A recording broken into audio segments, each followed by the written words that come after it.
अस्सलामु अलैकुम वरहमतुल्लाह।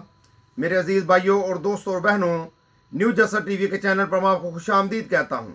आज का हदीस मुबारक कुछ इस तरह है। एक सहाबी रसूल सल्लल्लाहु अलैहि वसल्लम फरमाते हैं कि मैंने नबी करीम सल्लल्लाहु अलैहि वसल्लम के साथ असर की नमाज पढ़ी। आप सल्लल्लाहु अलैहि वसल्लम सलाम फेरते ही बड़ी तेज़ी से उठे और अपनी एक बीवी के हुजरा में तशरीफ़ ले गए, फिर बाहर तशरीफ लाए। आप सल्लल्लाहु अलैहि वसल्लम ने अपनी जल्दी पर इस तअज्जुब व हैरत को महसूस किया जो सहाबा इकराम रज़ियल्लाहु ताला अन्हुम के चेहरों पर ज़ाहिर हो रही थी।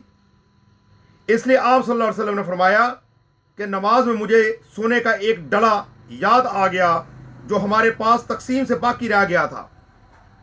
मुझे बुरा महसूस हुआ कि हमारे पास वो शाम तक या रात तक रह जाए, इसलिए मैंने इसे तकसीम करने का हुक्म दे दिया।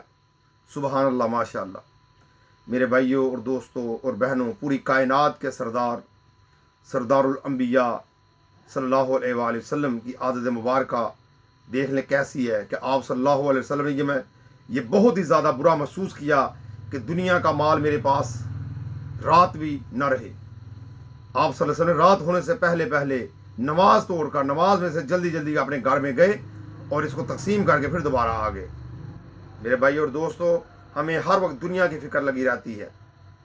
दुनिया तो अल्लाह ताला ने जो मुकद्दर में लिखी है वो मिल के रहनी है, इसलिए हमें दुनिया की फ़िक्र नहीं करनी चाहिए, बल्कि अपनी आखिरत की फ़िक्र करनी चाहिए, अपनी नमाज की फ़िक्र करनी चाहिए, अपने रोज़े की फ़िक्र करनी चाहिए, अपने नेक अमाल की फ़िक्र करनी चाहिए कि हमने कितने नेक अमाल किए हैं।